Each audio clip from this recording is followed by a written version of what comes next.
नमस्कार जय जगन्नाथ आ गोटे नुआ फ्रेश आउ अपडेट वीडियो को आपण मानक समस्त को स्वागत।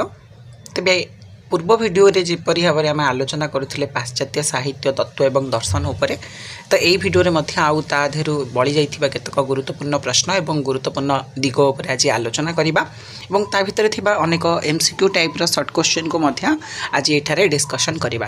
तेणु करी वीडियो को प्रथम रु शेष जाए देखंतु एवं जो माने चैनल ले नुआ करी विजिट करचंती से माने चैनल को सब्सक्राइब करी पाखर थिबा बेल आइकन को ऑल ले सेट कर दैथांतु जहा फल रे कि जहाँ फल कि से माने अपडेट रही पारे मुझे कौन से वीडियो छाड़िले पाखे नोटिफिकेशन टी जाई पहुँची पार।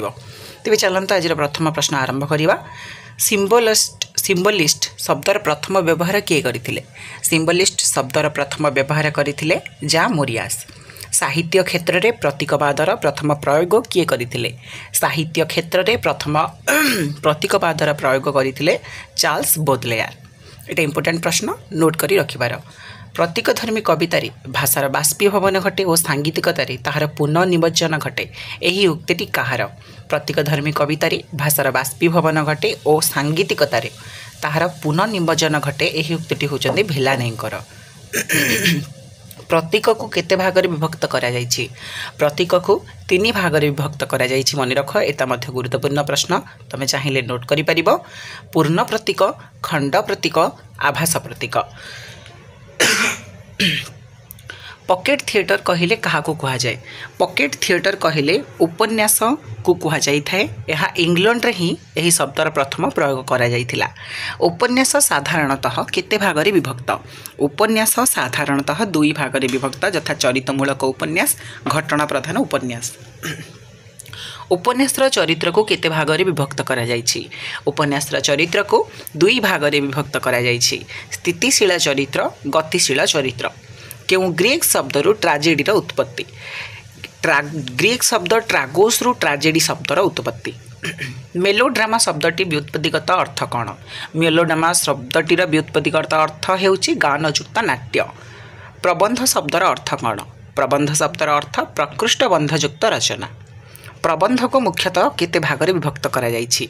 प्रबंध को मुख्यतः दुई भाग रे विभक्त करा जायछि यथा वस्तुनिष्ठ प्रबंध, व्यक्तिनिष्ठ प्रबंध।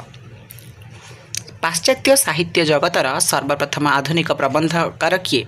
पाश्चात्य साहित्य जगतर सर्वप्रथम आधुनिक प्रबंधकार हेउचंती फरासी लेखक मेंटेन। प्राबंधिक फ्रांसिस बेकन केउं देशर व्यक्ति? प्राबंधिक फ्रांसिस बेकन हेउचंती इंग्लैंड देशर व्यक्ति। प्राचीन ओडिया साहित्य रे प्रबंध केउं अर्थ रे व्यवहृत होउतिला? प्राचीन ओडिया साहित्य रे प्रबंध काव्य अर्थ रे व्यवहृत होउतिला।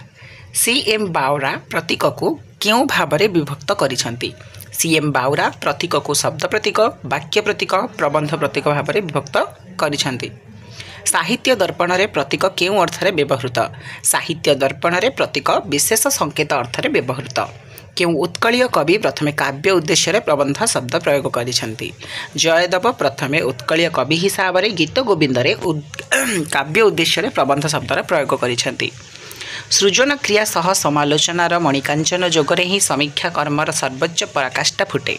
यह क्यों पाश्चात्य कविंक उक्ति? यह होची टी.एस. इलियटकर उक्ति। आधुनिक समालोचनार प्रवर्तक किए? आधुनिक समालोचनार प्रवर्तक हेउचंती ह्यूम। समालोचनार पाठ्याश्रयी विश्लेषण धारा टेक्सचुअल एनालिसिस रो विशिष्ट प्रवक्ता किए? यार प्रवक्ता होउचंती एफ.आर. लेविस। इलियट आधुनिक समालोचक मानकु केते भाग विभक्त करिसंती?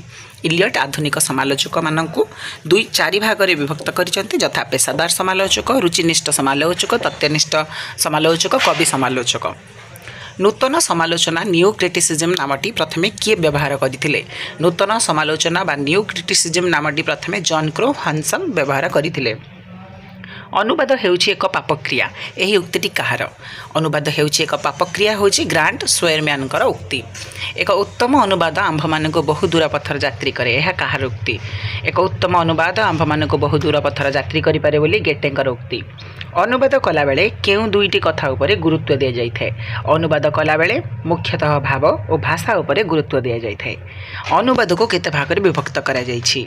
अनुवाद को तीन भाग रे विभक्त करा जाइछि यथा आक्षरिक अनुवाद, भावानुवाद एवं अनुसरण। केतक स्थल रे छायानुवाद को मध्य ग्रहण करा जायथाय। सृजनात्मक अनुवाद को इंग्राजी रे कौन कहती?